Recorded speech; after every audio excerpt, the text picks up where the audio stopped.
Siyempre, Oo. gawin mo naman titigahan. May classroom observation ako, ah. Classroom observation. Tingnan mo na lang sa YouTube channel ko. Ah, may YouTube channel ka. Click and subscribe. Yung classroom observation. Sige, mag-klase ka na. Yan. Okay, so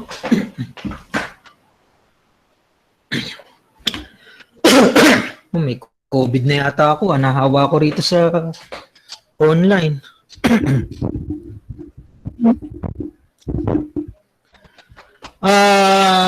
Tingnan muna natin yung laging gano'n yung course guide. Let present now your entire screen.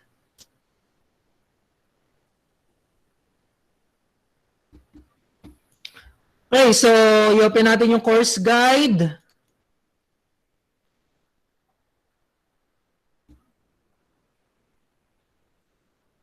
So tingnan natin ang week, ano ba ngayon?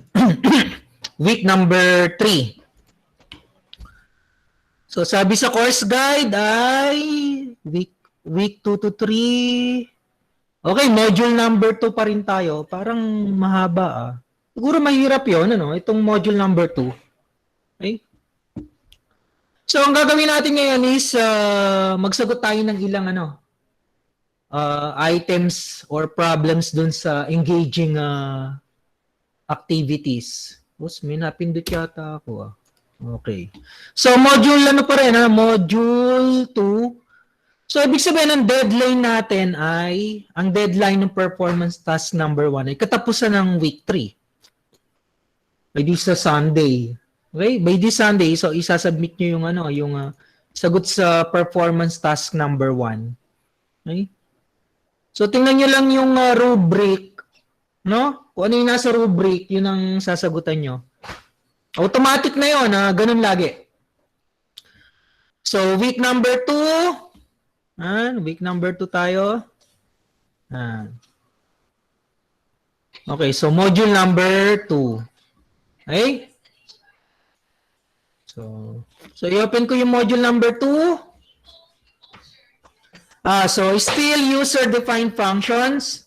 But this time, mag-try tayo magsagot ng ilang items sa engaging activities. Okay? So, simulan natin dito sa number 1. Ayan. Okay. Ano ba magandang kulay? Ito kaya green. Hindi, sige. Ito, para kitang-kita. Hey! So, ano mga kailangan natin?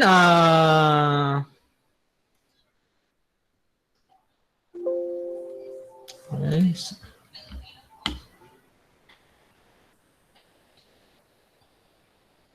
So, what else? Idle. Kailangan natin ng idle. Actually, pwede tayong mag-open na lang ng ito. Ay.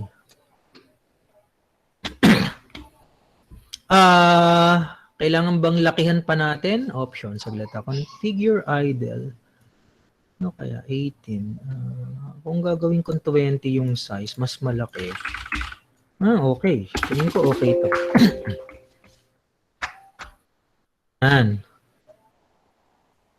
Okay, so ang gagawin ko ngayon, sa discussion natin is magta-try ako magsagot ng ilang items dito sa module number 2. Okay? So, number 1, so let us develop a function named welcome to LSPU. Okay, this time wala kayong choice kung hindi gamitin itong pangalan na to. Welcome to LSPU kasi specified dun sa problem. No? Dito sa item, for example, 2, 3, 4, 5, pwedeng iba yung pangalan ng functions na na ibinyag nyo. No? Ibigay nyo dun sa function. Okay? Para kayo nagpapangalan ng anak. Okay? Eh dito, hindi. Obligado tayo na welcome to LSPU. Okay. And then, siguro magsagot tayo na madadali dito sa engaging activities, no? And then later on, sasagutan ko, hindi magiging parang bonus. Itong halimbawa, itong number 5, ano? Number 5 kaya? May, parang number 5 yung pinakamahirap. Oo, number 5, yung pinakamahirap sa PT number 1, sa programming exercises na isasubmit nyo sa akin. No? So, magsagot muna tayo nung madadali. Okay? So, ayan. So, develop a function named welcome to LSPU. Kopyahin natin.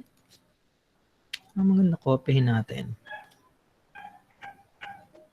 Ayan. So, ito yung problem. So, develop a function named welcome to LSPU that accepts a positive integer n and then displays the string welcome to LSPU n number of times. The function does not return a value. Okay. Di ganito gawin natin. Ano? Sa simula, mag-create tayo ng function na simple lang ang ginagawa. No? Nag-print lang siya ng welcome to LSPU ng isang beses. Once. Okay? So, hindi ang dali lang nun. Okay? So, def, yan yung statement natin, no? To define a function. So, yan yung kung saan bibinyagan natin yung yung function. Anong ipapangalan natin? Obligado tayo na welcome to LSPU. And then, yung daw function natin, sumasambot. Nag-a-accept. Okay, ng value, ng number. Okay, anong ipapangalan natin dun sa variable na pangsambot, pang-catch, no? Pang-catch niya ng number. So, n. Pwedeng x, pwedeng y, pwedeng t, pwedeng s, no? Okay, pero usually, alam naman natin, tayong mga math major, edi mahilig tayo dun sa I, J, K, L, M, N. No, yun yung pansambot natin ng mga ng mga integers. No? Yun yung by convention gamit natin para sa mga variables na na integers, no, ang values. Okay. So si welcome LSPU sumasambot ng ng number, ng integer. So paano natin yan gagamitin? Yan. Paano natin yan gagamitin? Eh di, ano ba, ganito. Welcome to LSPU and then papasahan natin siya, for example, ng 5. Okay? So, etong part na to, nung program natin, yan yung yan yung nag-i-invoke the function. Ano yung ibang tawag natin dyan? Anong synonym? Call the function. Ano pa? Yan yung activate the function. Okay? So, invoking the function means, ayan, okay? Activating the code inside the function. Okay, but before the interpreter, Python interpreter, okay, activates the code inside the function, it will first accept, no? It will first accept whatever argument, no, in this example, 5, that you, pass to the function. Eh dito, tingnan nyo, pinapasahan nyo si LSPU ng, si welcome to LSPU ng 5. Okay, tingnan nga natin. So, ganito so, tandaan nyo yung function natin, hindi basta-basta na activate. So, ito yung natin. Ito yung function natin. Ito yung function natin. Welcome to LSPU. Ito, imagine niyo tao yan, si welcome to LSPU. May hawak siyang basket. No? May hawak siyang basket.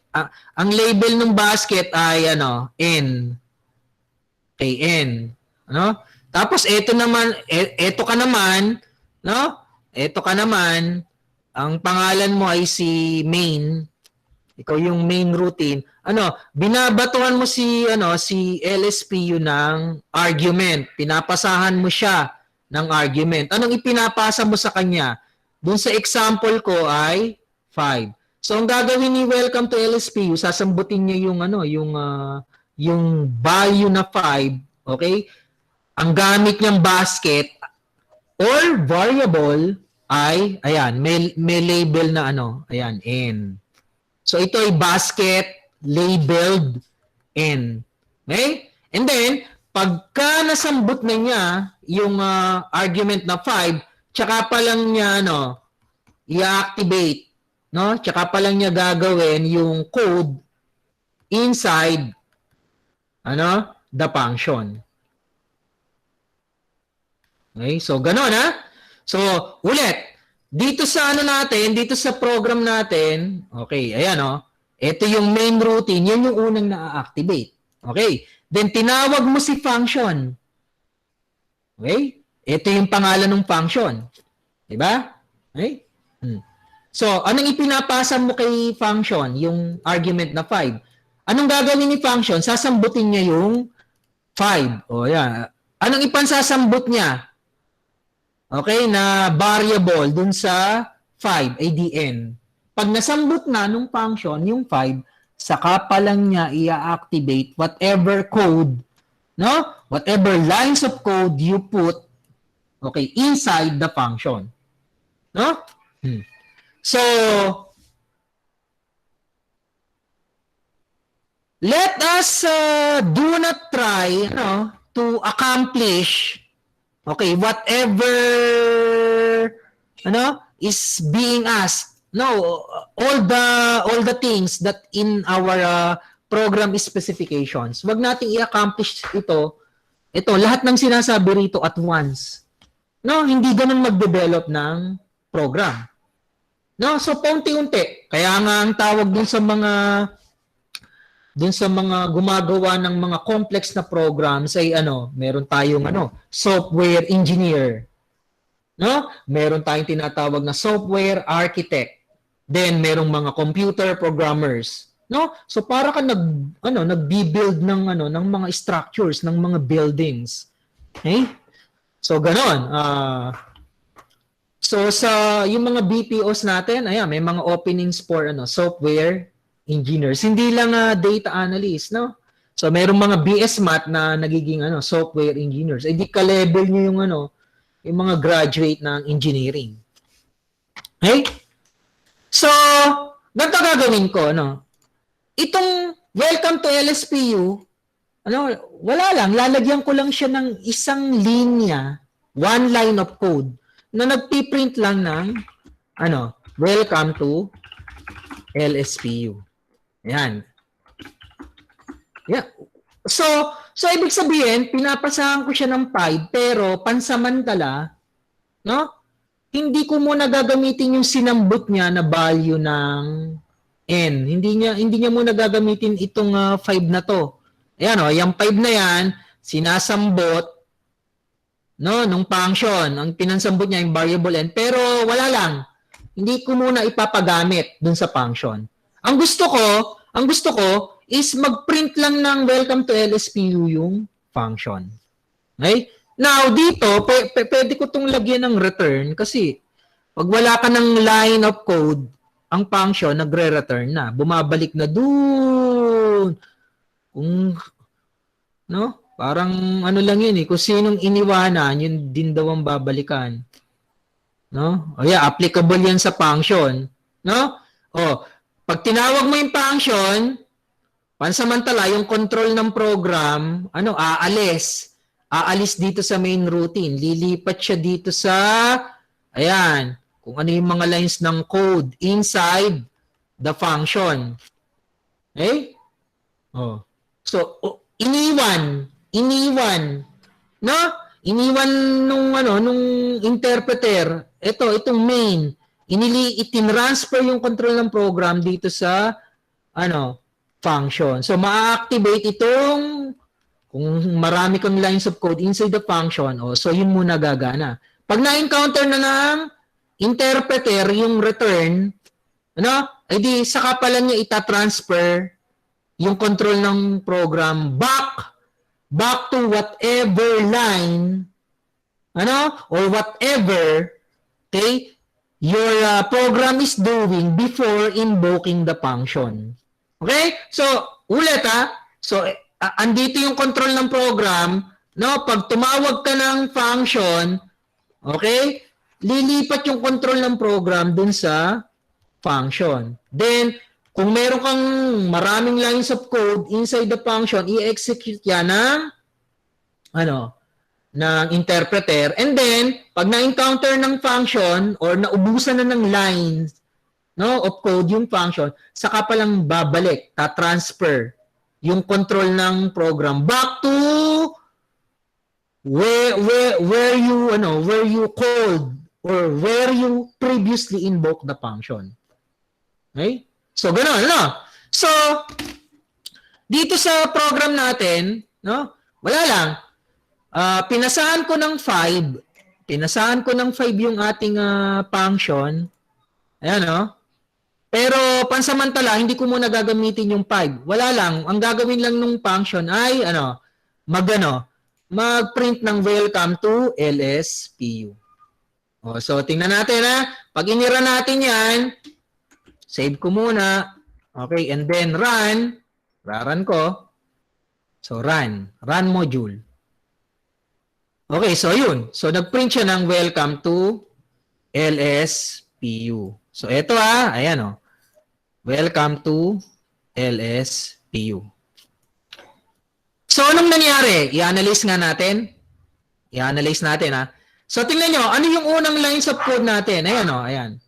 Ayan, lalampasan yan ng bypassed. No, lalampasan niya ng Python, Bakit? Dito sa def welcome to LSPU, dinedefine mo lang yung function. Kung i-define mo lang yung function, wala lang, sinabi mo, oy, computer, meron akong ginawang function, ayan Nagpiprint siya ng LSPU. Okay? Kaso, hindi mo pa naman inuutusan, yung computer na i-activate yung lines of code. O di, tuloy-tuloy lang yung control ng program natin. Then, ma-encounter nyo yung main routine. Dito, ayan hindi na to part ng function.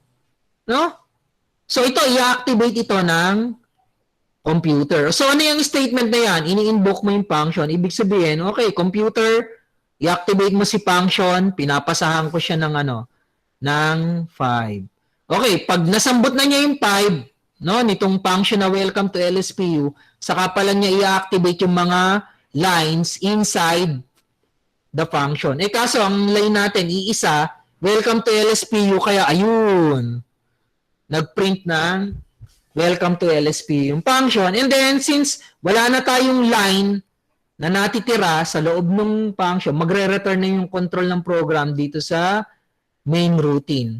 Itong main routine natin, iisa lang din ng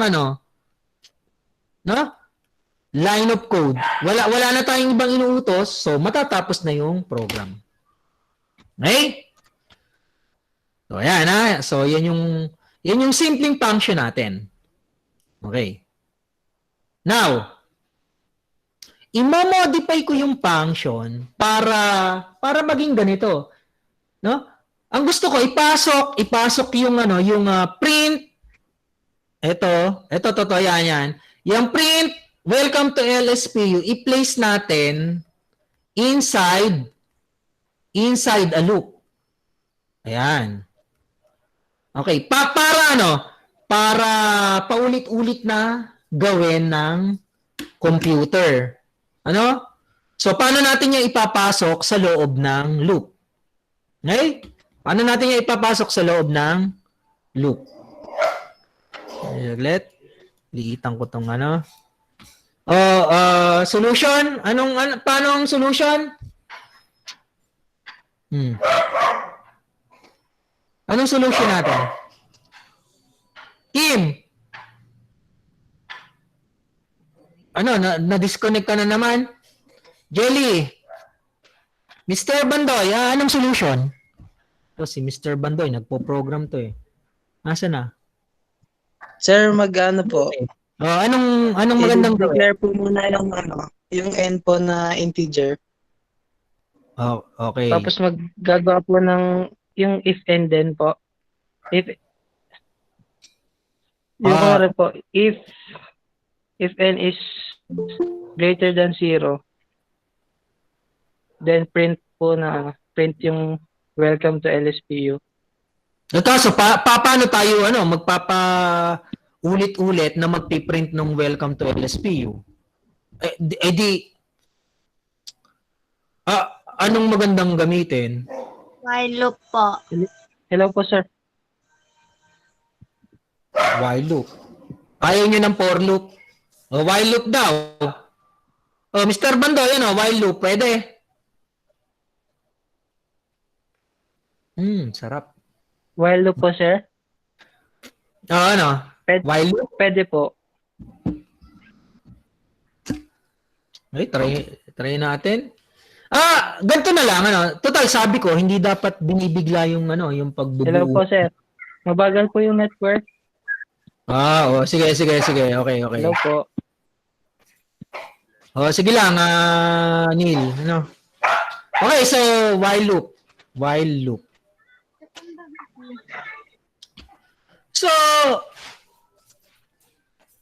So kung kailangan kung while loop ang gusto, ito si Marvin gusto niya while loop. Pwede ganito magiging code natin, paano magiging code natin? So while loop ang gusto ni Marvin. While loop. Kailangan natin ng counter.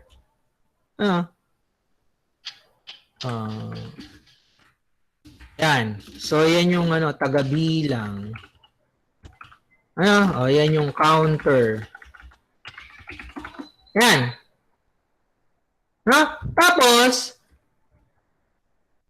gamit daw ng while loop, itong type ni Marvin na loop, so while counter is, gusto nyo 5 times na ma-execute yun nasa loob ng ng while loop, ay di ganito ang condition natin. Habang yung taga-bilang natin ay less than or equal to 5, okay, i-execute ng computer yung nasa loob ng while loop. Ano yung nasa loob ng while loop? Ay di yung i-indent. Yung naka-indent.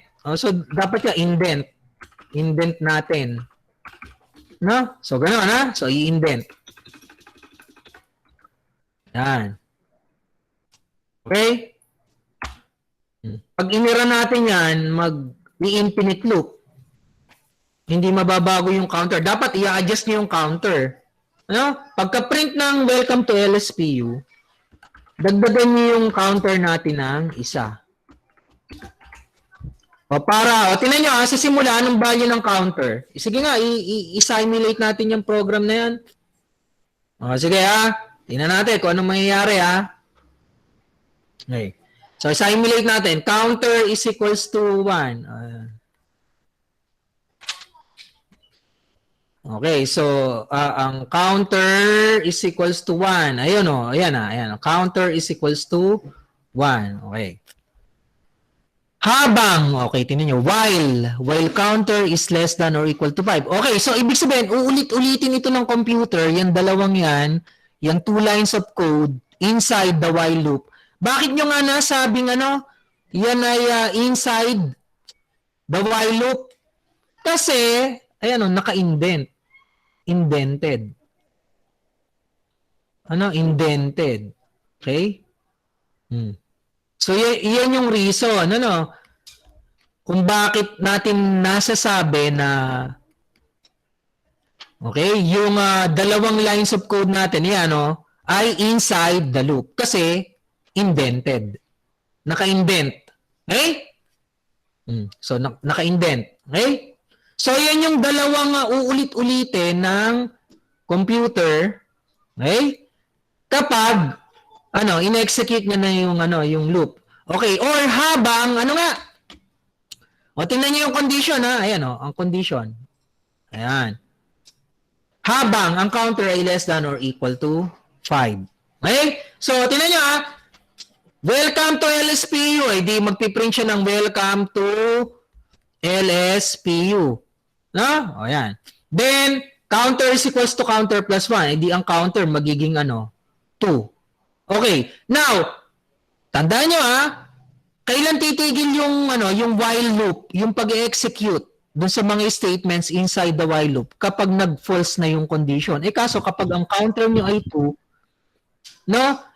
O, ang counter nyo ay 2, di itong condition nyo ay true pa rin. True pa rin. Di ba? So, kung true pa rin yung condition, okay, i-execute na naman ng computer yung nasa loob ng loop. So, print welcome to LSPU. Yan, welcome to LSPU. Okay? And then, counter is equals to counter plus 1. So, ang counter mo ay magiging 3. Ayan. Oh, ulit. False pa rin. False na naman yung ating condition. Sorry. True pa rin. True. Ulit nga. 3 is less than 5. Okay, so true pa rin. So, kung true pa rin yung condition, mapiprint na naman yung welcome to LSPU. And, mai-increment na naman yung counter variable. So, ang counter natin magiging 4. Okay? Sige, check ulit natin. Hindi titigil ang computer. Hindi niya iiwanan yung while loop hanggat hindi false yung condition. Kaso, tingnan nyo, ang value ng counter ay 4. So, ang 4 ay less than or equal to 5. So, true pa rin ang condition. Kung true pa rin ang condition, mapiprint na naman yung welcome to LSPU. And, ayan, may increment na naman yung counter variable. So, ang counter variable natin ay magiging 5. Okay, nung ang counter variable ay 5, ano na nangyari? I-check nyo yung condition. Okay, so 5 ay less than 5. Hindi, kaso equal to 5. So, true pa rin yung condition. Kung true pa rin yung condition, ayun na naman. May execute na naman ulit yung nasa loob ng loop. So, welcome to LSPU and then mai-increment itong counter. So, ang counter ay magiging, hindi na 5, madadagdagan ng isa, magiging 6. Okay? Kapag 6 na yung counter, okay, tingnan nyo, ano na yung value ng condition? Ano ng truth value nitong condition? Ang 6 ba ay less than 5? False. Equal ba sa 5? False pa rin. No? So, talagang false yung condition. Pag false yung condition, no, na specified mo para dun sa while loop mo, no, titigil na yung while loop. Okay, so titigil na. So, katapusan na nung while loop. Okay? Now, kung meron tayong statement na andito, ayan, after ng while loop, sige, i-execute pa rin yun ng computer. O sige, gusto nyo, lagyan natin So, lagyan natin ng statement dito, Ayan, dito. Ayan, so print, tapos na ang while loop. O, ayan, nilagyan ko, Okay? So, pag natapos yung while loop, ibig sabihin, nag-false na yung condition. Gaya nito, kapag ang counter nyo ay, kapag ang counter nyo ay 5, tapos naging 6. Okay, ayan, naging 6 yung, yung counter. Ayan, naging 6 na. Ayan, So, naging false na yung condition, naging false na. Okay? So, tapos na yung while loop. Tatapusin na ng computer yung while loop. Hindi na siya makakapasok ulit sa loob nung while loop. So, lalabas na siya ng while loop. Ang lalabasan niya yung print tapos na ang while loop. So, yung output natin, ayan. Tapos na ang while loop. So, ganun, Okay? So, iraran ko yung program. Titingnan natin kung totoo yung pinagsasabi ko. Baka naman pinagloloko ko lang kayo, Okay, sige. Tingnan natin. Okay, so burahin itong mga notes. Ano kayo magandang gawin dito? Siguro, i-quit ko kaya yan para mabilis mawala. Okay, so i-run natin. Mag-open na lang tayo ng bagong ano. Okay, so i-run ko. Then, save muna natin. Okay, so tingnan nyo, naging output natin. Ano? So, ayan o. Welcome to LSPU, welcome to LSPU, welcome to LSPU, welcome to LSPU. And then, nung naging 6 na, yung counter variable natin, hindi na nakabalik sa loob ng while loop. Lumabas na ng while loop. Kaso, meron pang isang line na nasa loob ng function. Print! Tapos na ang while loop. Ayun. So, tapos na ang while loop. Okay? And then, tsaka palang re-return yung control ng program. Ano? Dun sa line. Ano? Before you called the function. So, kung saan umalis, dun din babalik. Kung ano yung huli niyang ginagawa, yun ang babalikan niya. Tutuloy lang niya. O, so dito, welcome to LSPU. Tinawag mo yung function. Okay? Pinasa mo yung 5. O dito, nag-print yung function ng ng LSPU ng 5 times and then, ayun, saka palang bumalik dito sa main routine. Kaso itong main routine mo, wala ka ng iba pang statement. So, natapos na yung ating program. Okay. So, ganito. Ang problema dito sa ginawa kong function, pag pinasahan ko to ng 7, yung function, pag pinasahan ko ng argument na equal sa 7, dapat 7 times niyang ipiprint yung LSPU. Kaso tingnan nyo, pag iraran ko yan, run. O, tingnan nyo, binago ko yung argument, ginawa kong 7. So, ang ipapasa natin sa function 7, sasambutin nyo ng n, then i-activate ng function yung mga lines na nasa loob niya, na pag-aari niya. Okay, di magpiprint pa rin siya ng 5 beses ng welcome to LSPU. Dapat 7. Dapat 7 times. O sige, i-check natin. So, run. O, tingnan nyo, ganun pa rin, 1, 2, 3, 4, 5. 5 pa rin welcome to LSPU. Walang silbi yung sinasambot na argument nung function. Walang silbi. Okay? Hindi nagagamit. Okay? So, hindi siya nagagamit. Okay, so ganito, So ganito. Gusto natin pag ang ipinasang argument ay 7 times magpi-print ng welcome to LSPU. Okay? So ganon ang gusto nating mangyari. Pagka halimbawa ito ay 10 ang ipinasa yung argument, dapat 10 times mag-print ng LSPU. Kaso hindi nangyayari 'yon. Okay? So Anong solusyon?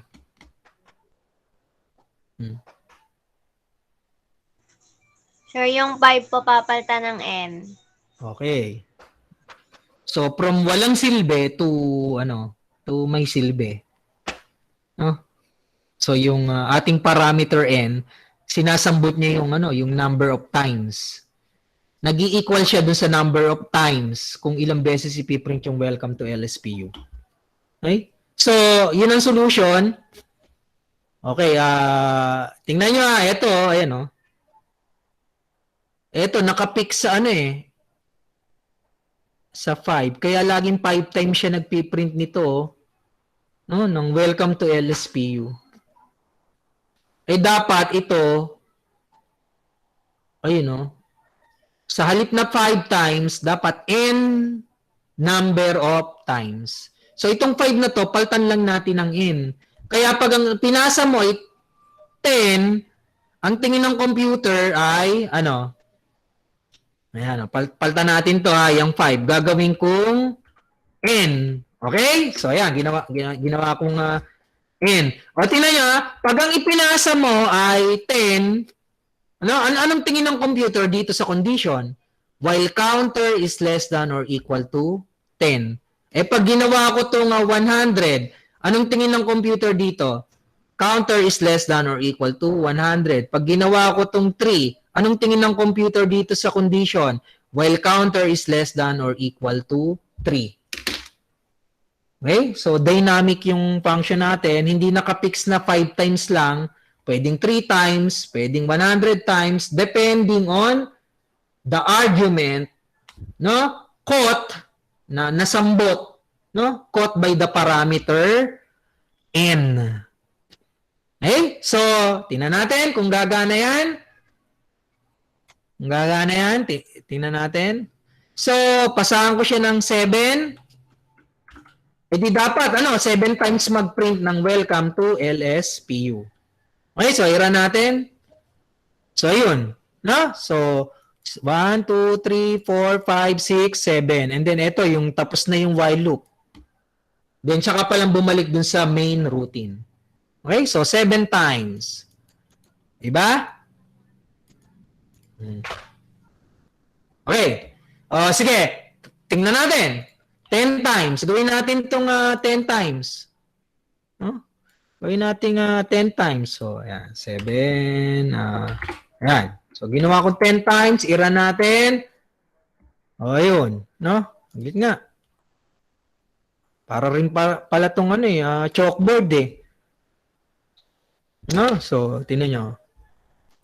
1, 2, 3, 4, 5, 6, 7, 8, 9, 10 times. And then, nung natapos yung loop, no? Yan. Ito na. Tapos na ang while loop. So, ito yun. No? Tapos na ang while loop. And then, ayun, bumalik na yung control ng program. Doon. Ay, kaso, wala na. Wala na kayong lines of code. So, nag-end na yung program. Okay? So, yan. Nakagawa tayo ng, ng simpleng function. Tumatanggap ng integer, Okay? Halimbawa, denoted by n, and then, nagpiprint ng welcome to LSPU n number of times. Okay, so, punta tayo sa, Tanong?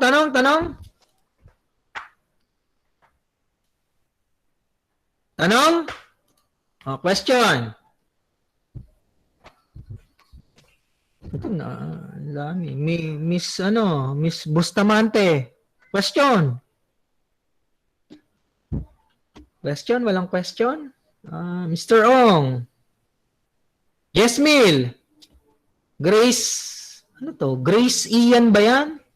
Grace Ian? Gracian? Gracian. Or Grace Ian. Miss Trilliana.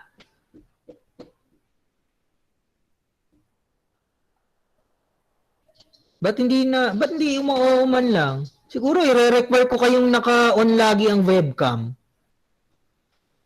No? Hindi ako magtuturo hanggat di sumasagot si Miss Trilliana. Wala po, sir. Ba't di ka nagre-react? Yesmil. Miss Roberto. Yung mag-react Wala po, sir. Magre-react kayo pag tinatanong kayo, o kahit pala hindi tinatanong. Baka mamaya sa 30 may mag-o-observe daw sa atin, Okay. Baka yun ang ma-okray ko, yung mag-o-observe, No? Okay, sige. So, walang tanong, So, tuloy natin.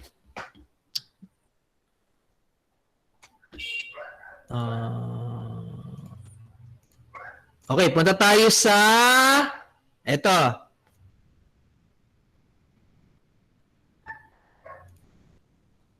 Ayan. So, sabi dito, develop a function that accepts an integer m and another integer n, swaps m, and then if m is greater than n, then returns the sum of all integers from m to n.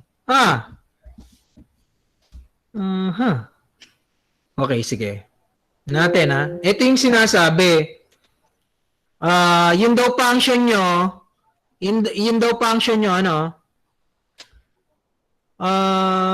sumasambot siya ng integers.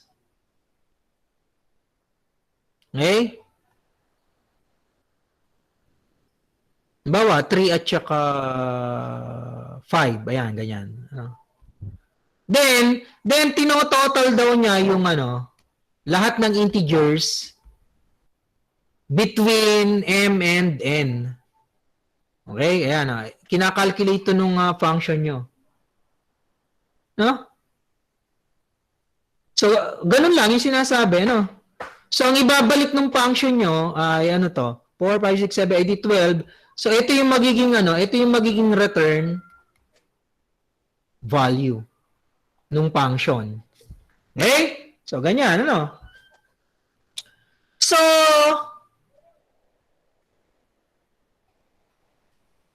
ano pa? Okay, sige. Sulat natin yung function.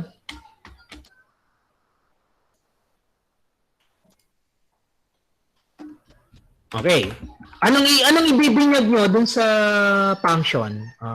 Sum of integers. Tapos tumatanggap ng dalawang parameters, ng dalawang arguments. Ang ipapangalan natin dun sa formal parameters ay m at saka n. So dito sa main natin, sa main routine, okay, sa main routine, so remember,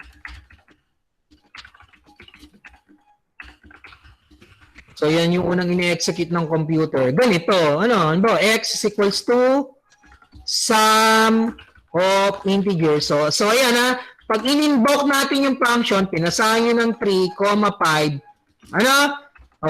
ang x magiging equal sa 3 plus 4 plus 5. Kaya pag nag-print tayo ng x, dapat ang maging output niyan, dapat ang output ay maging 12. So gano'n, So pag in-invoke natin yung function, ayan, pag in-invoke natin yung function, ipinasa natin yung 3 at saka 5, tingnan nyo, pinasa nyo yung 3 at saka 5. Ayan, yung 3, pinapasa mo dun sa function, yung 5, ganun din.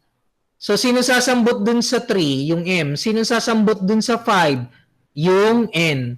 So, inside the function, dapat meron ka ditong yung nagka-calculate, calculates the sum of the series, calculates the sum of the series, ayan, so 3. Ayan. So, ganun lang, Tapos, dito, magre-return ka ng, return 12. Kaya yung i-return natin na 12, siya yung magiging value nung function, pagbalik nung control ng program dito sa main routine. So, yung sum of integers, 3, 5, okay, magkakaroon ng value na 12, so x will be equal to 12. Okay, kaya pag nag-print tayo ng x, ang output natin ay 12. Okay? Sige. So, medyo marami pa tayong problema. Marami pa tayong kulang.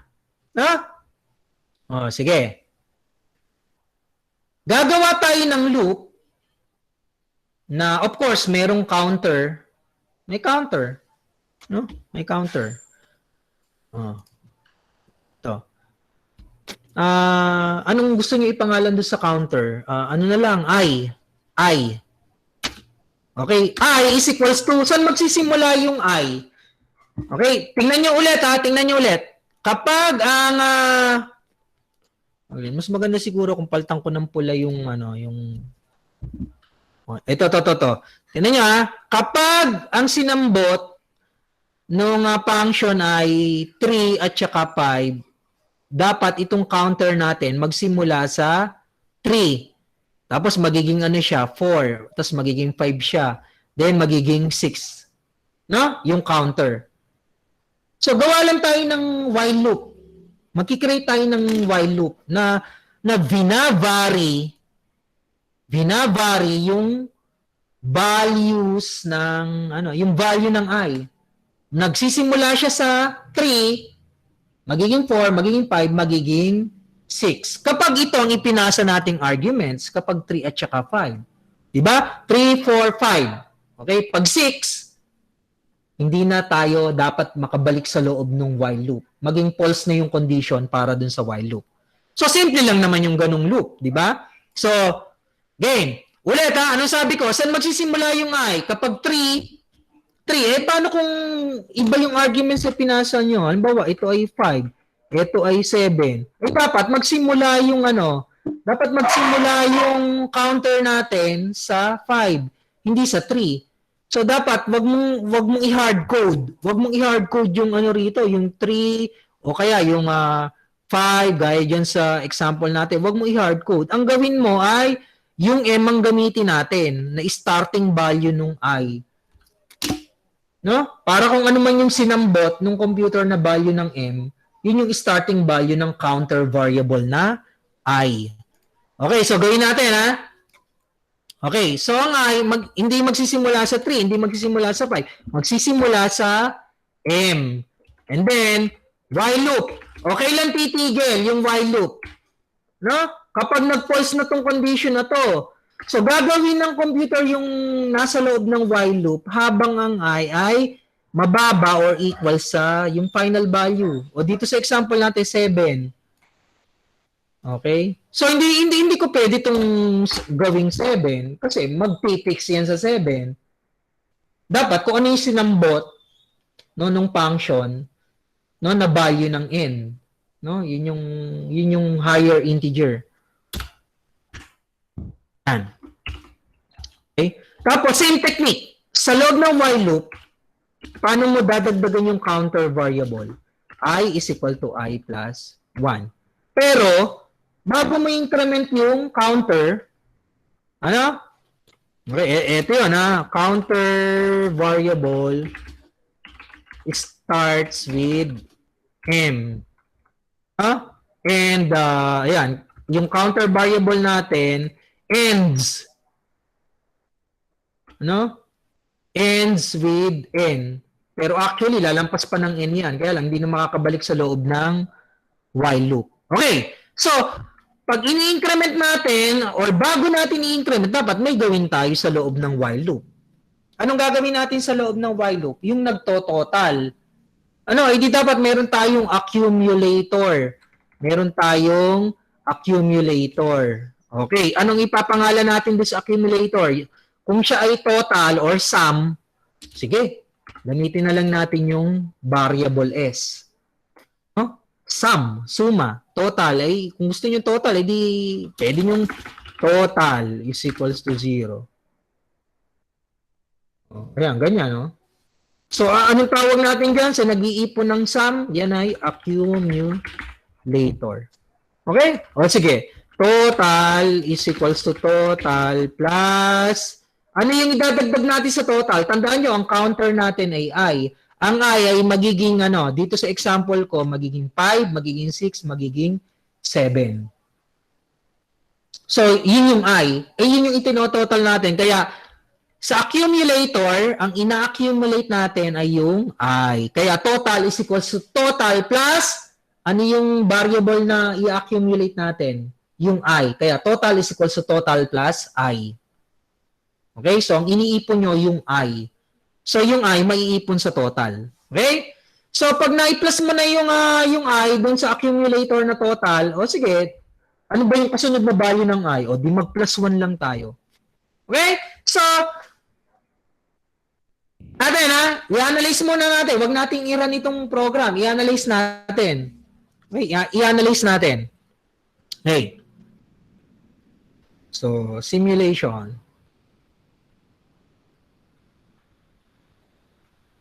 Or emulate. Actually, parang mas tama tong term na, ayan. Parang ikaw yung pumapapil na computer. Okay, sige. So, ma-encounter ng computer yung function, lalampasan lang yan ng computer, ibabypass lang yan. Bypass, kasi dinedefine mo lang naman yung function. Hindi mo sinasabi na i-activate yung function. Okay. So, main routine, yan, dyan. Pag naka-encounter na yung computer, ng statement, no, yun ang i-execute ng computer. Nakita niya, ayan, x is equals to sum of integers, tapos ang arguments ay 5 at saka 7. So, ini-invoke mo yung function. Ini-invoke mo yung function. Okay? Pag in-invoke mo yung function, ang nangyayari is, ipinapasa mo yung arguments, dito sa example natin, na 5 at saka 7, dun sa parameters, no? Pinapasa mo sa function, ang gamit na parameters ay m at n. So, yung m, at this point, yung m ay, anong sinambot niya? Ayun, 5. Tapos, yung 7, anong sumambot doon? Yung parameter n. So, ganun ang nangyari. Okay?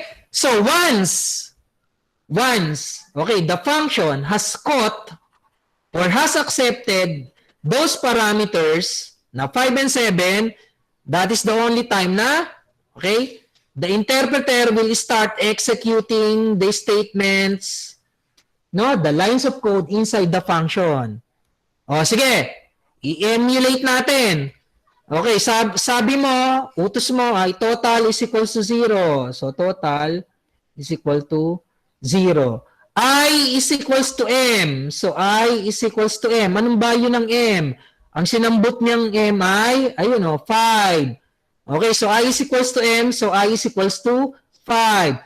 Tapos, anong tingin ng computer dito sa while loop natin? Tingnan niyo yung condition. Kailan niya uulit-ulitin itong mga naka-indent na lines of code? Na since indented ay yun yung nagsisignify na part sila nung while loop, ha? Sila yung uulit-ulitin. Okay, nung computer. Ayan, yung dalawang lines of code na yan. Okay? Tingnan niyo yung condition, ha? I is less than or equal to, anong value ng n? 7. Okay? So, titigil yung while loop kapag nag-pause na yan. So, ibig sabihin yung I, makakarating ng n, makakarating ng 7, nagsimula sa 5 yung I, ayan, makakarating siya ng 7, then lalampas pa ng 7, kaya lang, hindi na makakabalik sa loob ng while loop. Okay, tingnan natin, ha? Total is equals to total plus I. Tingnan nyo, ang total. So, yung 5, mapapadagdag. Tingnan nyo, total is equals to total plus I. Okay, natin na total is equals to total plus I. So, ang total madadagdagan ng 5. Yan. So, nadagdagan ng 5. Okay. Then, I is equal to I plus 1. So, ang I magiging, madadagdagan ng isa, ma-i-increment. Magiging 6. So, tingnan nyo, ang I, nagsimula sa 5, naging 6. Ayan, naging 6. Okay? Since, true pa rin yung condition, tingnan nyo, ang I ay 6. Less than or equal to 7 yan, di ba? True pa rin yung condition. So, kung true yung condition, uulitin na naman ng computer itong total is equal to total plus I. Meaning, ina-accumulate natin, sa Tagalog, iniipon yung value ng I dun sa total. No? So, parang may mali ako, May mali ako, Kasi ginawa kong 12, kanina, wala man lang nag-react, sige. Hindi, mas maganda to. Ina-emulate natin. Okay. So, magiging idagdag nyo nga. Tingnan nyo, total is equal to total plus I. Meaning, idagdag mo yung I. Ang I ay 6. Idagdag mo sa total. Ang total ay 5. So, magiging ang total? 11. Ha? Okay? Sige. Then, ito na yung pangalawang line. I is equal to I plus 1. Ang I magiging 7. Okay? Tingnan natin ulit yung condition. Tingnan natin yung condition. Ang I ay 5, 6, naging 7 na. anong condition natin? True pa rin, ano? Okay. So, true pa rin. Hindi nga less than, kaso equal naman. So, true pa rin. So, gagawin na naman ng computer tong, yung lines inside the while loop. So, meaning, total is equal to total plus I. Ano nga ibig sabihin niya? Idagdag yung I sa total. So, gawin natin. Idagdag yung 7 sa 11. Tapos, ilagay din sa total. So, ano to? 18. Okay? So, 18. Okay, then, ano pa yung isang nasa loob ng, ng while loop, I is equal to I plus 1. So, ang I magiging 8. Tingnan nyo, yung counter variable natin, yun yung I. Nagsimula siya sa 5, naging 6, naging 7. No? Nung naging 8, ayan, 8 na ha? 8 na yung I. 8 na. Okay? So, 8 na. I-check nyo yung condition natin. Ano na yung condition natin? No? So, 8 is 8 less than, ano yung n? Yun yung final value dapat. Is 8 less than 7 false. Equal, false pa rin. So, talagang false yung condition. So, kung false yung condition, okay, hindi na babalik yung control ng program sa loob ng loop. Ito yung inside the loop. Hindi na makakabalik sa loob ng loop. So, mateterminate na yung while loop. Matatapos na. Mag-e-end na yung while loop. So, kung meron tayong statements na hindi naka-indent, okay, doon na papasok, Okay, actually, kapantay nun nung while Okay? So, anong dapat natin gawin? Nasaan ba yung total? Saan ba na-accumulate yung, yung 5 plus 6 plus 7? Nasaan yun? Anong variable yun? Nasa total. Ang usapan, dapat ibalik yun ng function. Dapat ibalik yun ng function natin. No?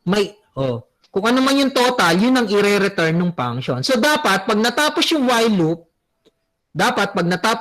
loop, magkaroon tayo ng return statement. Okay? Return statement. Saan natin ilalagay yung return statement? Dito. After nung while loop. Okay? So, lagay natin, ha? Lagay natin. Yan. So, return. Ano nga ibabalik natin? Yung total. Return. Hindi, i-return ba natin yung 18? Hindi. No? Pag iba yung ipinasan yung argument, hindi naman laging 18. So, dapat return yung kung ano man yung laman, yung naipon, yung na-accumulate na sum. Yan. So, ganyan. Okay? So, ganyan. So, pag na-return na, anong ibig sabihin nito? Sige.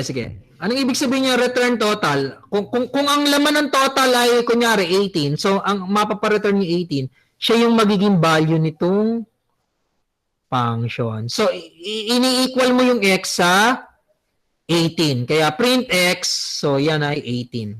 So, meron akong mali kanina, Hindi ko iniisip yan.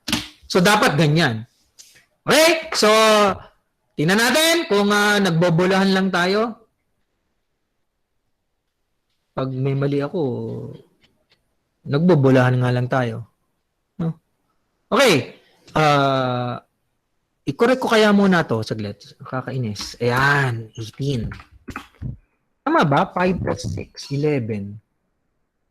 Plus 7, 18. Okay? So, hindi kasali. Okay. So, iraran ko So, dapat 18. So, ayun. Ayun, 18. Yan. 18. Okay? So, ayan. So, 18. No? Okay? Now, ito si Steve, Ito, tanong. Bakit sabi dun sa program, iswap daw natin yung values. Sino makakasagot dun sa tanong na yun? Bakit? Tingnan nyo yung, tingnan nyo yung problem, May problem natin. Bakit daw ito, tinan nyo, meron ditong swaps. Tinan nyo, ayan swaps M and N if M is greater than N. Bakit naka-specify yan sa problem? No, bakit naka-specify yan sa problem? Kasi baka kulitin natin yung function. No, susutilin nyo yung function. Mamaliin nyo yung arguments. Actually, hindi mali yung arguments. Basta hanapan mo siya ng pagkakamali. Hanapan mo ng loophole, parang batas. Ang ganun no? Kukulitin mo, no? Okay, tingnan natin Ano yung sinasabi ko? Tingnan nyo Okay, balik tayo dyan sa program natin Paano kung gawin ko tong baliktad? 7,5. Ayan. Tingnan nyo Pinagpalit ko yung arguments. Ginawa kong mas malaki. Ayan. Ginawa kong mas malaki yung first argument kaysa sa dun sa second argument. Pag iniran ko yan, tama pa rin ba yung sagot? Matototal pa rin ba? Okay, nung aking while loop, yung 5, 6, 7 na mga integers, ano sa tingin nyo? Sige, tingnan natin. Mukhang hindi na Kasi ba't sabi sa program specification, dapat daw, pag mas malaki yung first number kaysa dun sa second number, pagpalitin nyo raw yung values. Nung M, nung mga parameters, nung M at saka nung N. Okay, kasi ganito nga pag mas malaki, sige, pasahan natin ng mas malaking first number kaysa sa dun sa second number. So, ayan, binaligtad ko. Sa halip na 5,7, ginawa kong 7,5. So, i-run natin, Run. Tingnan nyo, bakit 0? Ayun, Bakit 0? Ay, di ba dapat 18 pa rin? Dapat 18 pa rin yung nando sa total, Ang nangyari dyan, sige, i-emulate natin. I-emulate natin ulit, Tingnan nyo. Okay, ang ipinapasa mo ay ito. Okay, sa M, ang ipinapasa mo ay 7. Sa N, ang ipinapasa mo ay 5. Tingnan mo, So, ang I, in-equal mo saan? So, ang I ay naka-equal sa M, ay di sa 7. Tapos, yung while natin, ang condition ay less than, so, ang I mo ay 7, less than or equal to, ano yung N? Ano yung N? So, 5. Tingnan nyo, false ka agad yung condition. Ang 7 ba less than 5? Hindi, false. Equal ba sa 5? Hindi. So, talagang false yung condition. So, kung false yung condition, remember, hindi tayo makakapasok sa loob ng while loop.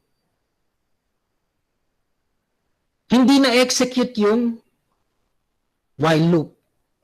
Tinignan ng computer, ito yung condition. So, wala siyang na-execute na statements inside the while loop. Okay? So, tapos na kaagad yung while loop, walang ginawa yung computer, tiningnan lang niya, parang sinulyapan lang niya yung while loop, and then, return total, kaso sa simula, ang total mo ay may lamang 0, so return 0 ka agad. So, itong sum of integers na kung saan mas malaki yung first number, mas malaki yung first integer kaysa sa second integer, ang naging value niya ay 0, kaya x equal to 0, kaya ang output natin ay, ayun, 0. Nag-false ka agad yung condition para sa ating while loop. Okay? So, ganun ang nangyari. So, kaya naman, sabi dito sa ating, dyan sa natin, dyan sa problem specification, ayan, dapat daw, pagpalitin mo yung parameters, yung values ng parameters M and N. Kapag mas malaki yung M kaysa sa N. No? Bakit? Kasi pag mas malaki yung m kaysa sa n, sasablay yung while loop natin. Okay? So, gagawin ko yon. Gagawin ko, ano? So, pagpalitin natin. So, saan ko ilalagay yon? Doon sa bago tayo mag-while loop. Ano? Dapat i-check natin. Ayan, bago tayo mag-while loop, ganito. No? Actually, kahit dito pa lang sa simula, kauna-unahan. If m is greater than n, swap. Temp is equals to m is equals to n, no? N is equals to temp. Ayan. Okay? So, tingnan nyo kailan gagawin ng computer itong tatlong lines na to? Ito. Yan yung nagsuswap, Tingnan nyo, Ano? Yan yung swap m and n. So, kailan gagawin ng computer yan? Kapag mas malaki yung first integer na sinambot ng function kaysa dun sa second integer. Okay? Kung tama naman, halimbawa, ito ay 5. Ito tingnan nyo, ito. Pag ang ipinasa mo ay 5 at saka 7, okay lang. Hindi gagawin ito ng computer. Yung pagsuswap ng values. Okay? Pero, kung yung example natin, mas malaki yung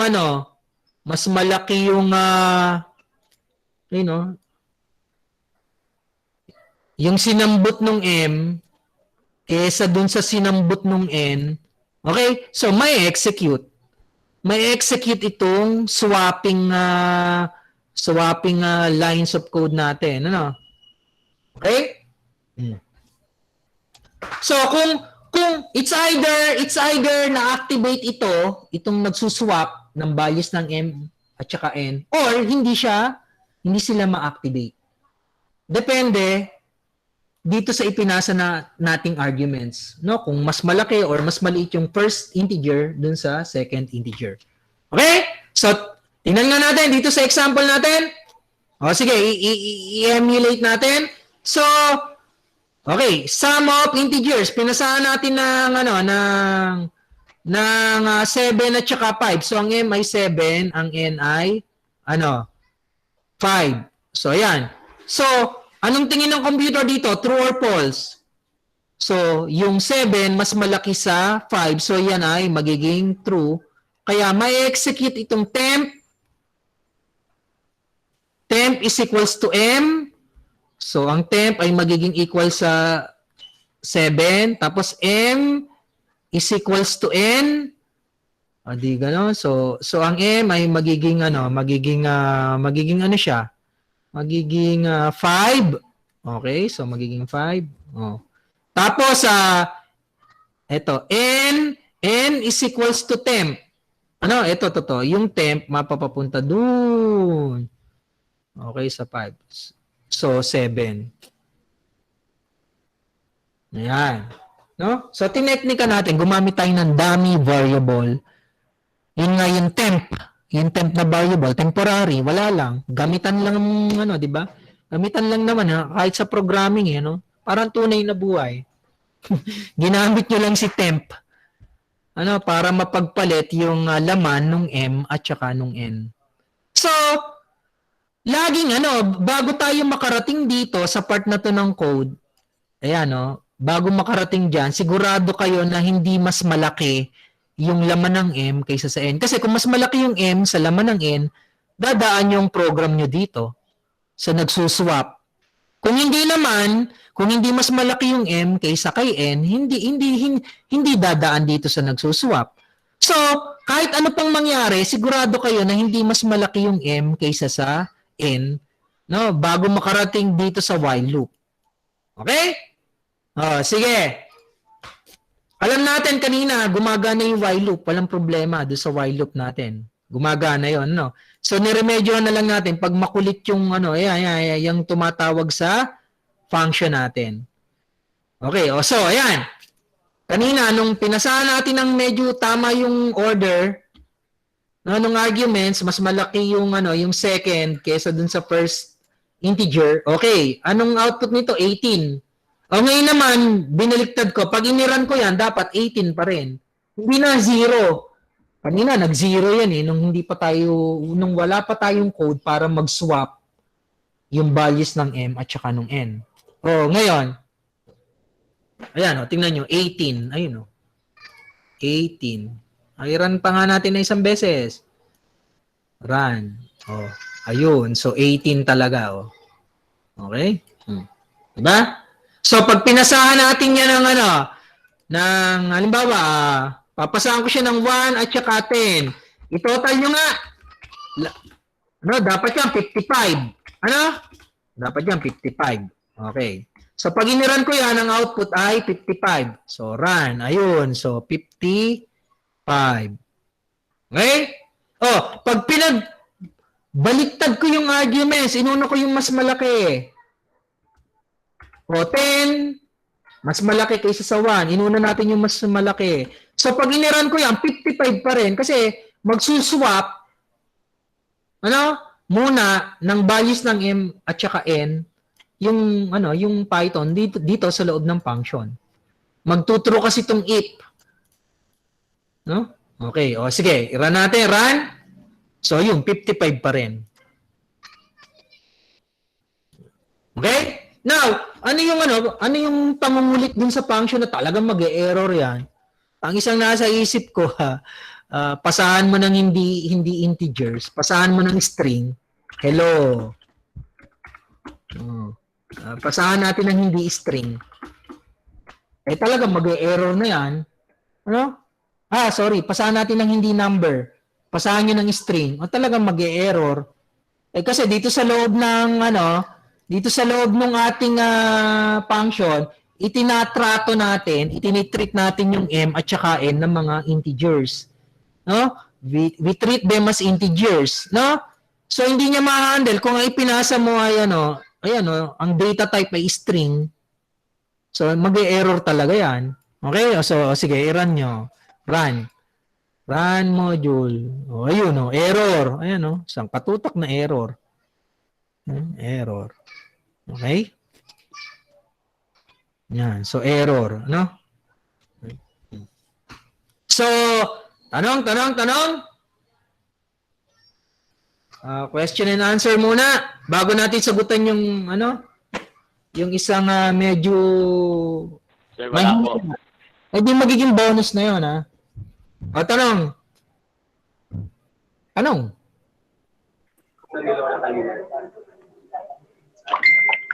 Yung factorial. Gawa natin yung yung factorial. Gawa natin yung factorial function. Kim, may tanong ka, Kim. Nagsalita ka eh. Wala po, sir. Ito si Raymark. Raymark, wala kang tanong?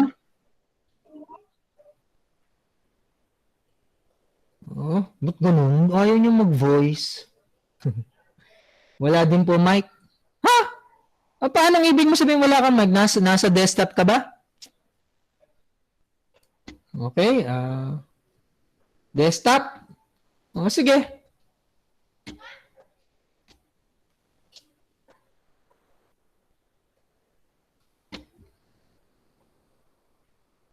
Saglit.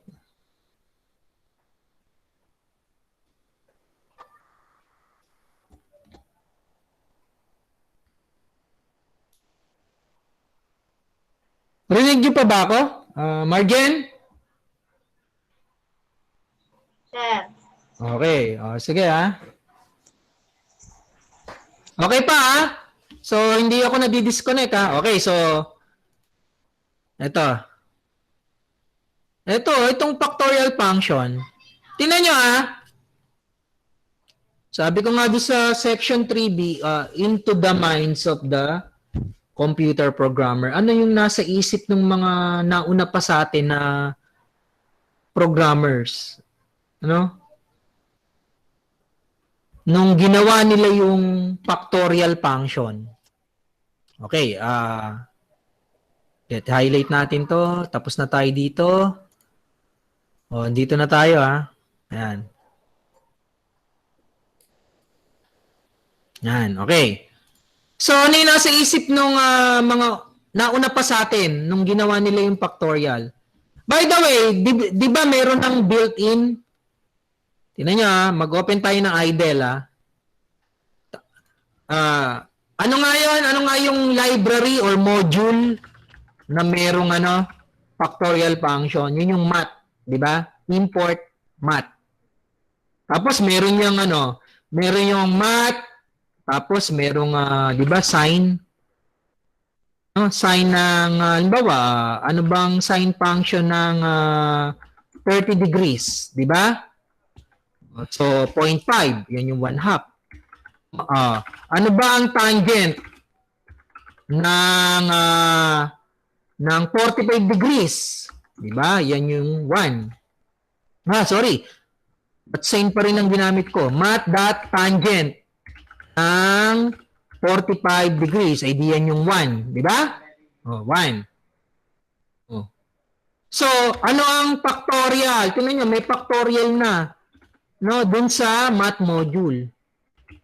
Ano ba ang factorial ng 5? Ay di 120. Now, paano kaya yan isinulat nung mga naunang programmer sa atin, nung nag-develop nung factorial function na naandun sa loob ng math module, Kaya ba nating isulat yan? O sige nga, i-try natin. Gawa tayo ng sarili nating factorial function. Okay?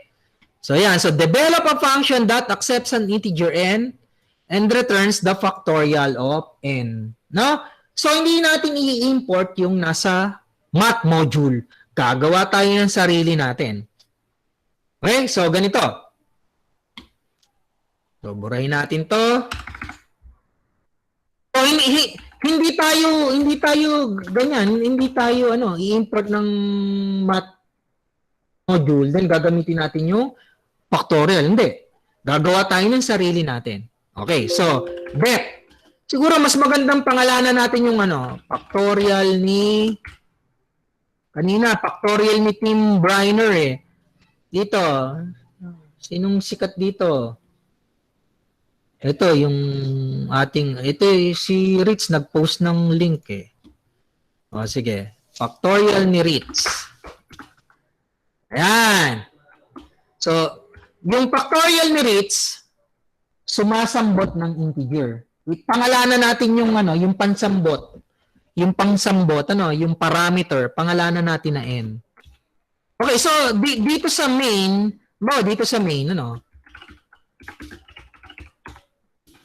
halimbawa, x is equals to pinasahan natin yung function ng 5. Okay, saan magiging equal ang x? Magiging 120. Halimbawa, y is equals to pinasahan mo siya ng 3. So, saan magiging equal ang y? Y is equal to 6. Halimbawa, pinasahan mo ng 7.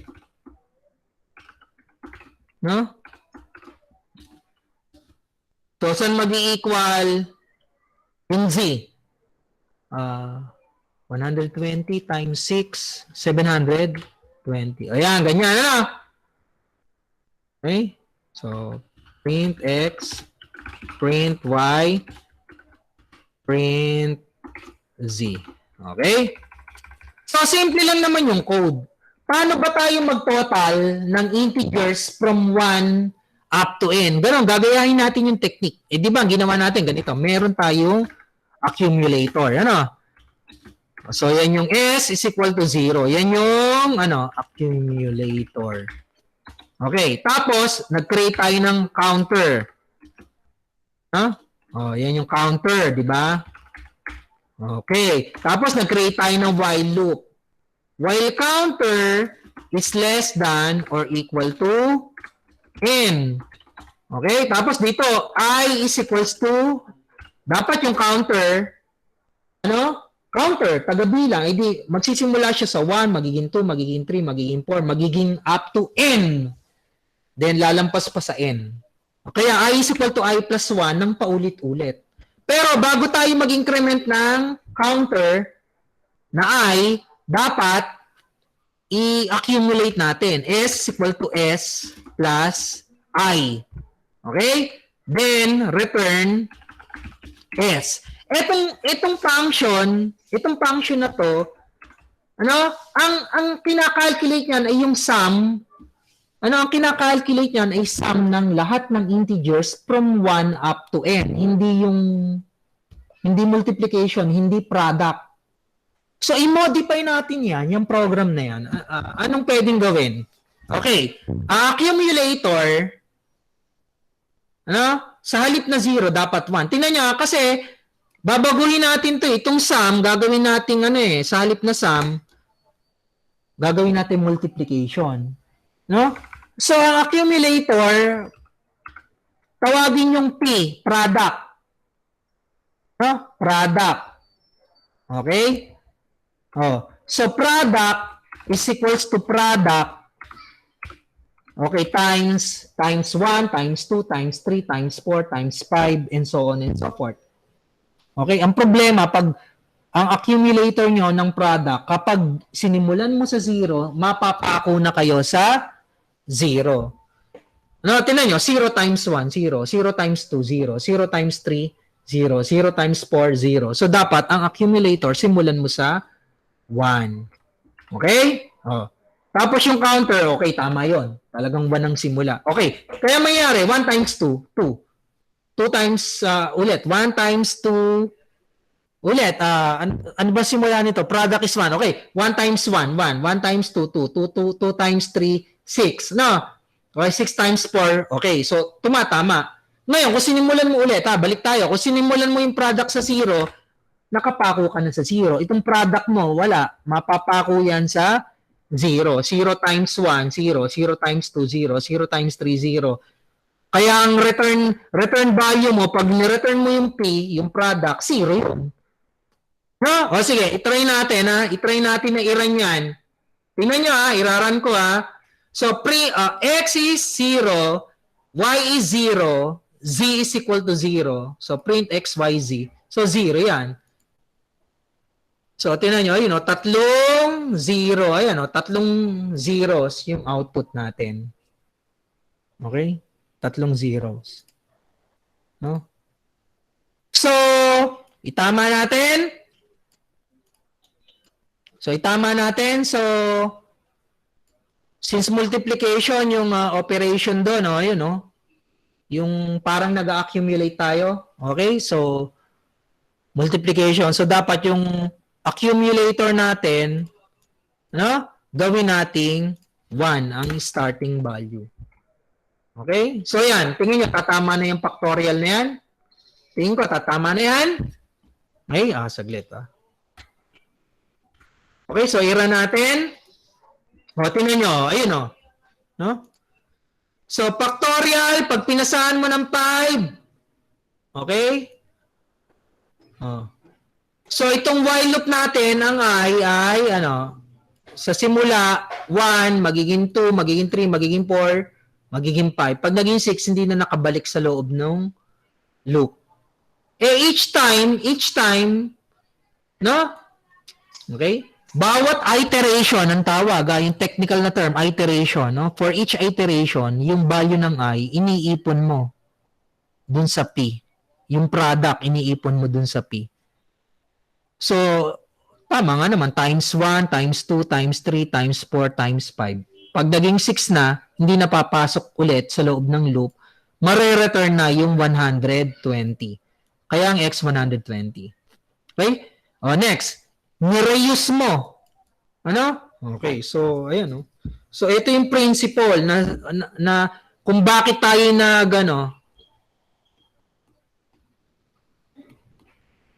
diba, So, nagagamit natin ng paulit-ulit, yung function. So, write once, use many. So, yan. Kung bakit tayo nagsusulat ng mga user-defined functions. No? So, ang main purpose niya ay reusability or write once, then use many times. Meron pa eh. Meron pang write and forget. Write and forget. Anong ibig sabihin nitong write and forget? Okay, i-develop mo yung function, no? Hanggang sa ma-perfect mo na yung function, pag gumagana na siya perfectly, no, working perfectly na yung function, okay na, ilagay mo na siya sa sarili mong module, sa sarili mong library, pwede mo na siyang kalimutan, yung laman, no, yung kung ano yung code na nasa loob nun. Basta alam mong gamitin. Alam mo yung mga arguments na ina-accept niya. Okay? So, yan, mga principles, no? Reusability, write and forget, write once, use many times, no? Okay, and then later on, meron pa tayong tinatawag na modularity. Okay? So, ang saya, di ba? O, tanong. Saglit. Parang may mali ako. Tama ba? Ulit nga. 5. 5 times 6. Times 7 pa. Ang 720 ay factorial ng 6.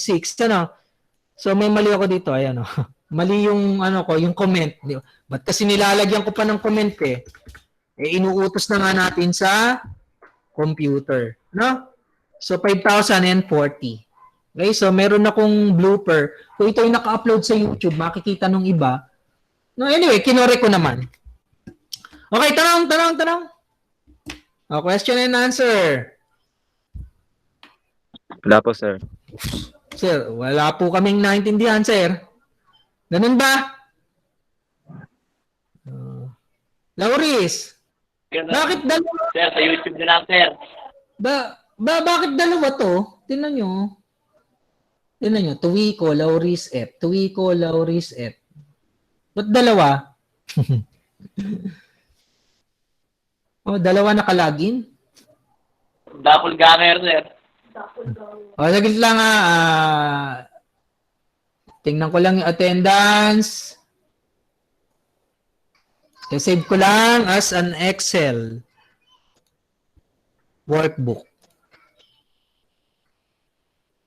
Then may sasagutan tayo na final yung nagko-compute ng normal area under the curve na kung saan familiar na tayo Maglit lang i-screenshot ko lang tong natin.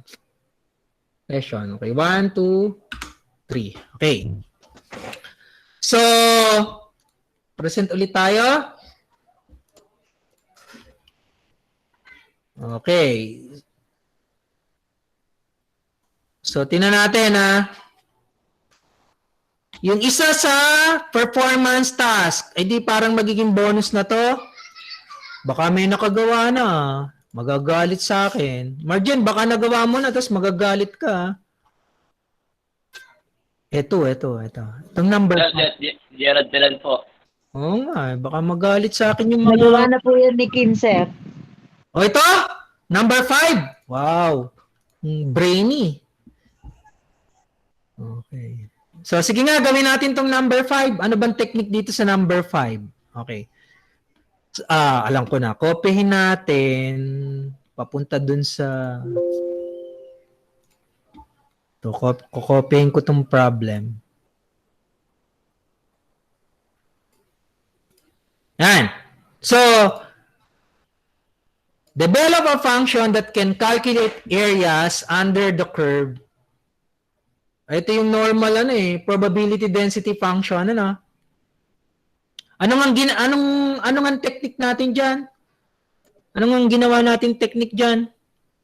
Tandaan niyo pa? Paano ginawa natin? Gumamit tayo ng Riemann. Riemann sum? Yun ba? Sa integral niya, 'di ba? Ganun yung ilang exercises Sa integral calculus nyo, sa calculus 2.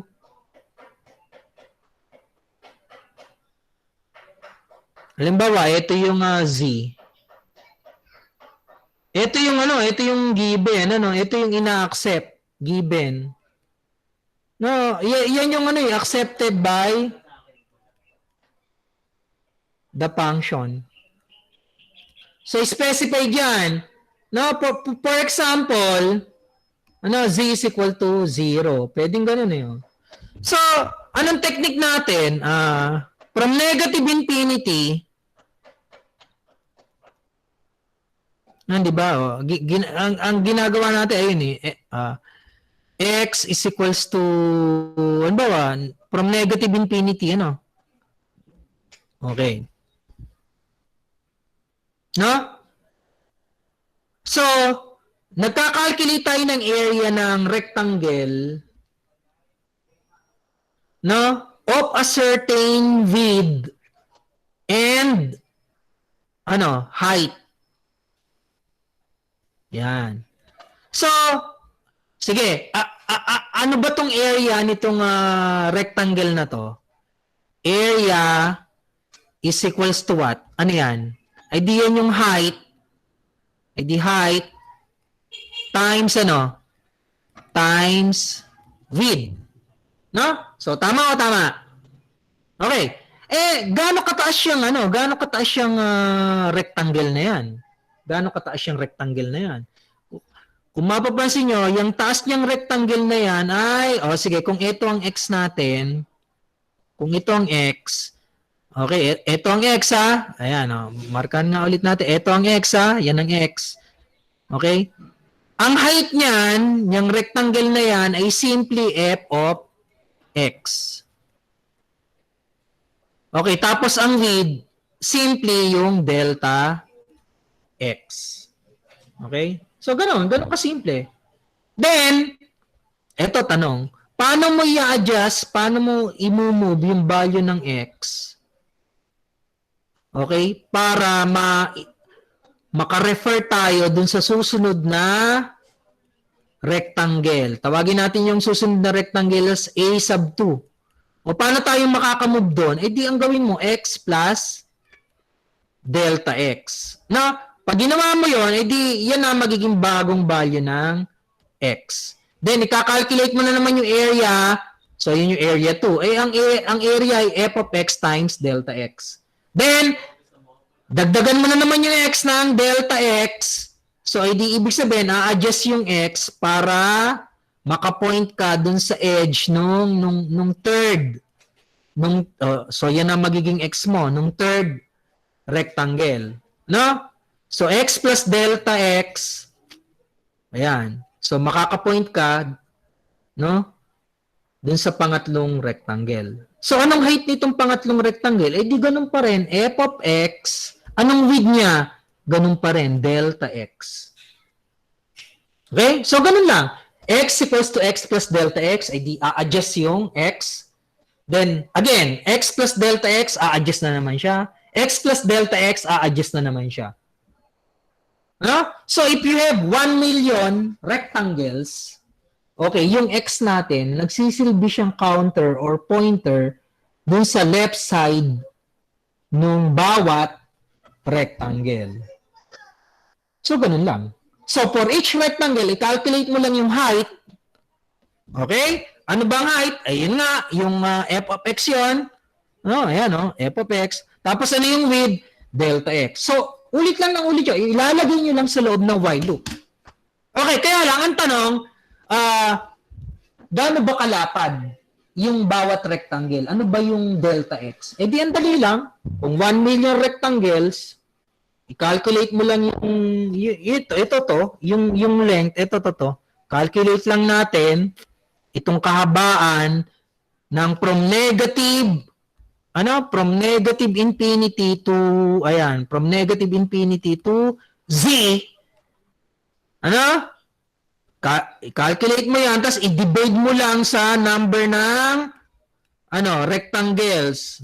So, kung meron ko 1 million rectangles, ay di yung width na yan, yung width na from negative infinity to z, i-divide mo sa 1 million rectangles. So, makakalculate mo yung width ng bawat rectangle. So, gawin natin, Gawin natin. Okay, so, program. So, anong ipapangalan natin dito sa function? normal distribution area. O, pwede nga probability or norm. Bahala kayo. So, ito ang gusto kong pangalan.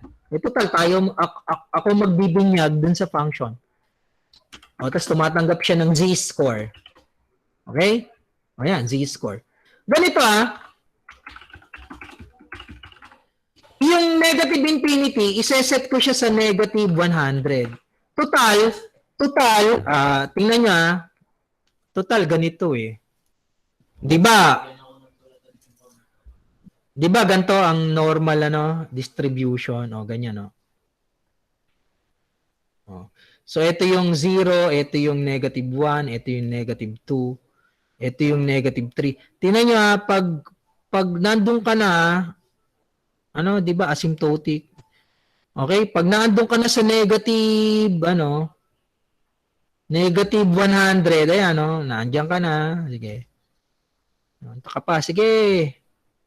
Yan. O sige, ito yung negative 100.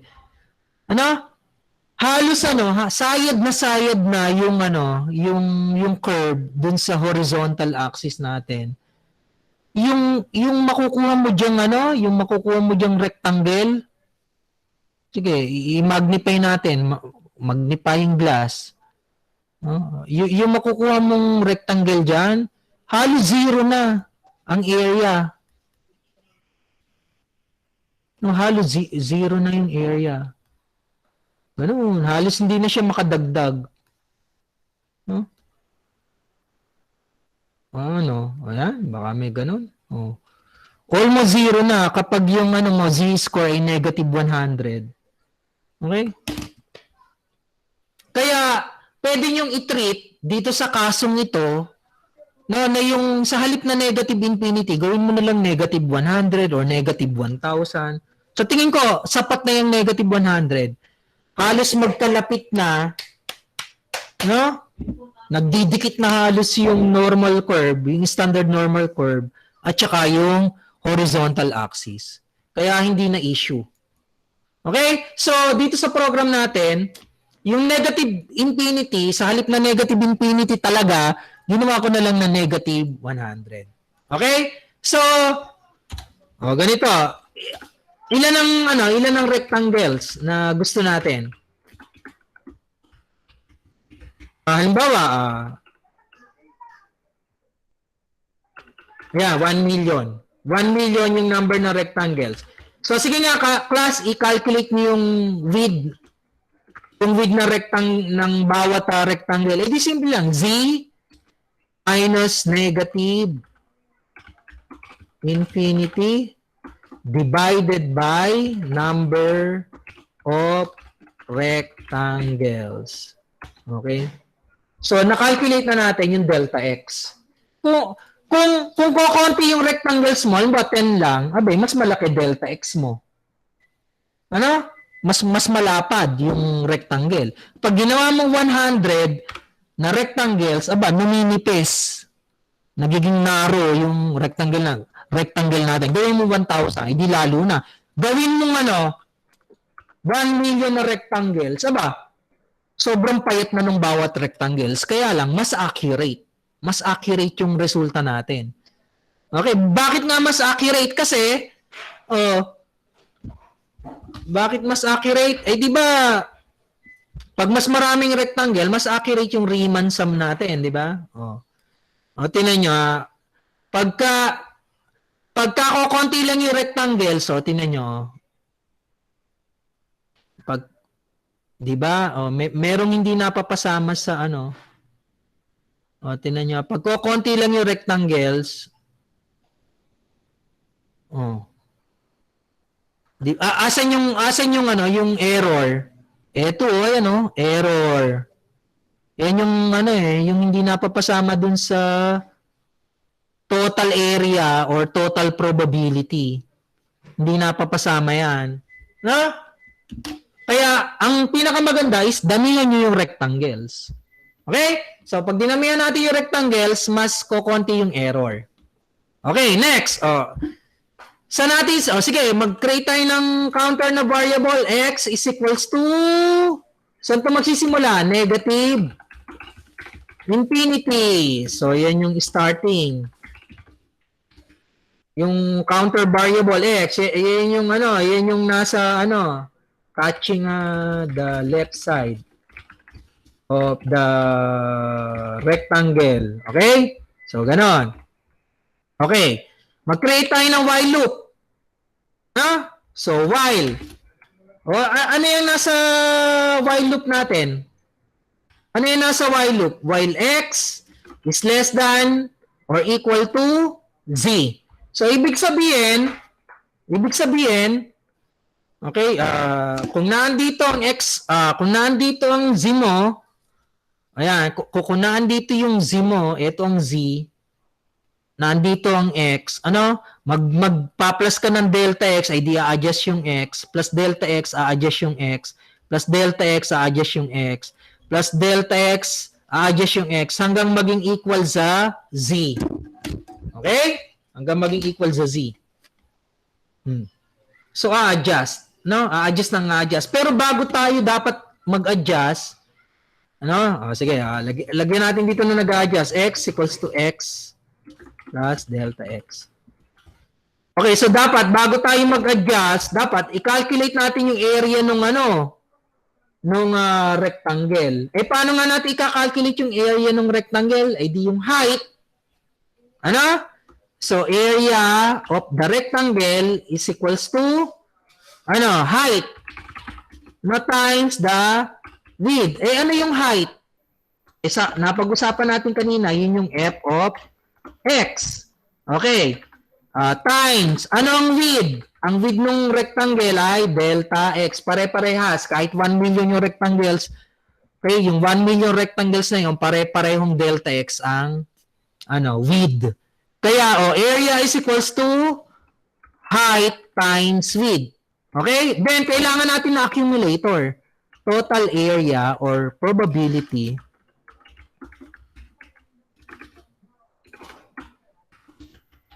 Okay, so ito, area ng area of a single rectangle. Ito naman, ito yung iniipon. Accumulates the area. Ang problema natin, itong total area, hindi ko dinefine. So, anong magandang gawin dito sa total area? I-define natin to sa simula na 0. Okay. So, total area is equal to 0. So, dito maiipon ang probability. Yun yung area. Okay? Sige.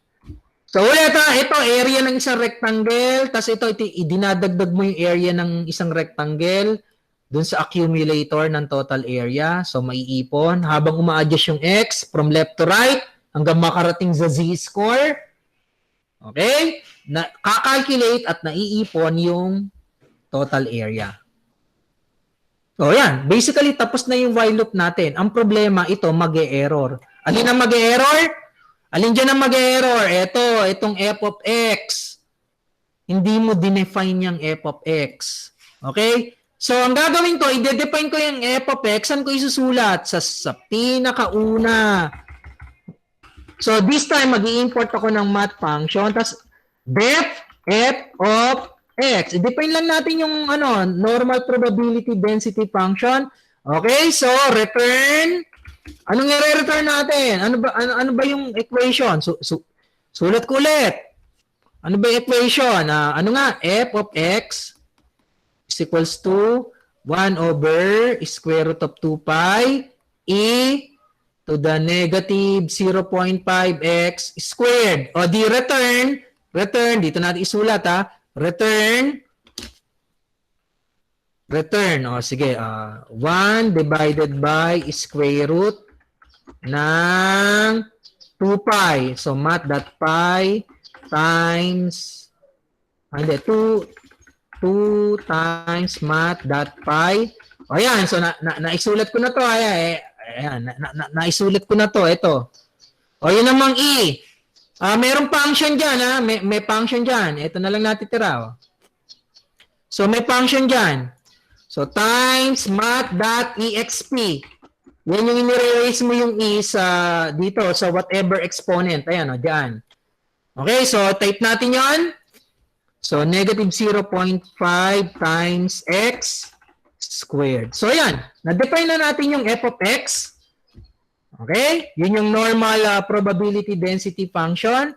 Okay, so yung f of x, ginagamit ko dito. Ayan, diyan sa ating normal distribution na function. Okay? Next, pag natapos na tong while loop, anong laman nung nasaan yung naipon na area? Nandito sa variable na total area. Yun ang i-return natin. Okay? So, testing. Testing. So, pag natapos yung while loop, i-return natin yung total area. So, ayan yung return the probability. From negative infinity up to z. Okay? Sige, testing. So, main routine. Sige. P is equals to, so, testingin natin normal distribution. Pasahan natin siya ng 0.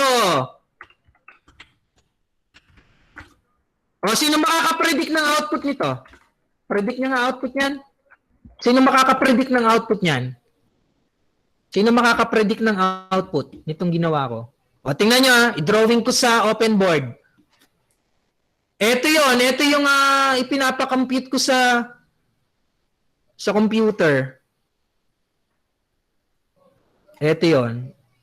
Z is equal to, ito yung ipinasa ko sa function, 0. Ayan. So, ano yung area under the curve? Kapag ang z score ay 0. Ayan o. Ayan. Ano tong area na to? From negative infinity up to z score na 0. Di ba alam natin ang kalahati ng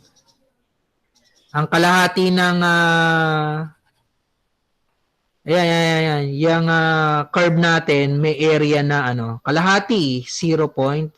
Etong kalahati ano to? So, eto. Okay? So, ang ibabalik nung function natin ay 0.5. Okay? So, tingnan natin kung totoo.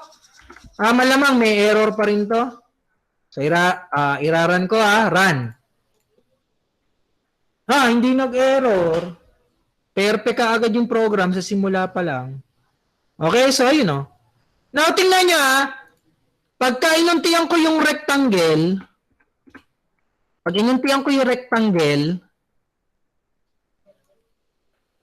tingnan nyo ginawa kong 10 lang. Tingnan nyo. Ang layo. Ang layo ng sagot. Tingnan nyo, ang layo. Pag ginawa ko 100 na rectangles, ayun, medyo lumalapit na sa sagot. Gawin natin 1,000 rectangles. Ayun, 0.5 na. Gawin natin 10,000 rectangles. Ayan, naging 0.4 na. Gawin natin, 1 million rectangles. 10 million. 10 million rectangles. Di matatagalan ng computer na mag-compute. 10 million rectangles. Ayun, ang tagal. Ilang segundo. Okay? So, ayan halos accurate na yung computer. Ayan medyo siya, mapapagod na siya kung gagawin mo pang 100 million na rectangles. Try nga natin, 100 million na rectangles. Mukhang naghang na hindi na lumitaw. Uy.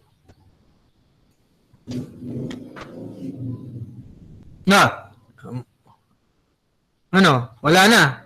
Ayaw na, hindi na siya natapos kasi 100 million rectangles. 100 million iterations. Okay? So, i-close ko na yung program. Okay? So, mas maraming rectangles, mas accurate yung ating function. Now, anong pwede nyo gawin dito sa program na to? Modification. Gawin yung trapezoidal rule. O, screenshot nyo. Screenshot nyo. Okay? So, tapos yung ating discussion. Anyway, upload ko naman itong ano natin. Itong ating session. Okay? So, i-stop ko yung presentation.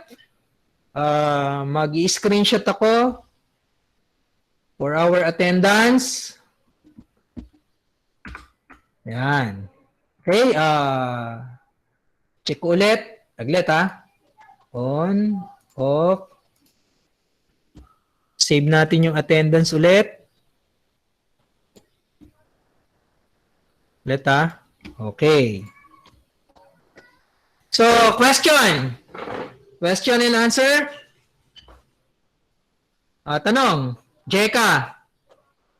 Wala Miss- po, sir. Ano? Wala po, sir. Oh. Wala po, sir. O, Ritz, tanong. Ritz? Okay. So, dun sa isasabi nyo sa akin, i-modify nyo yung program para mas efficient. Gawin rule. No? Wag rectangular. Pangit yung rectangular. Gawin yung trapezoidal para mas kahit konti lang yung trapezoids, 1 million trapezoids, super accurate na. Super accurate na yung nyo, yung function. Okay? Annalyn, okay na ba yung Google Calendar mo? Ano po, sir? Hindi pa po lumalabas yung time series. Pero po na-send na po sa akin yung link ng time series. Kaya na-add ko na po sa schedule. Ay, yung mga kaklase mo, ganun din? Tanungin mo sila, Nasend na- baka sa'yo lang may problema. Kay Rich din po, sir. Ganun din po. Nawawala naman po sa kanya yung fundamentals. Nagpalitan na lang din po kami. Ano kayang gano'n? Ano kayang problema? Baka ako Okay? Tapos na ba yung natin? Wala na kayong concern? Pera lang doon sa sir, ang hirap nung nung mga problems. Talagang gano'n, pahirap ng pahirap wala na, pwede na tayong maghiwa-hiwalay. Okay? Jasper! Po, sir. Jelly. Si Jelly. Sumagot ba si Jelly kanina? Hindi pa rin yata, Jade, kamusta? Mr. Orbista. Sir. Nami-miss ko yung punto ni Jelly. Ano nga accent ni Jelly? Parang taga Okay, sige. Sige, pwede na tayong mag-iwalay. JB yung mga answer mo, pakopya daw kami. Hindi namin masagutan. Galingan mo, Okay, sige, ako ang may iwan para ma-remove ko yung tutulog-tulog na gaya ni JB. Nagre-record pa yung Google Meet. Ang haba tuloy ng recording. Okay, so i-remove ko manually yung mga matitira pa. So, mauna Sir, di na ako tulog. Okay, so good day. No? And then relax din pag may time. Nawad ng 100 Days My Prince. Okay? Live na. Isa-isa na kayong mag-live. Para alam ko kung sino yung Bye, sir. Di na ako tulog. Okay, sige. Thank you po.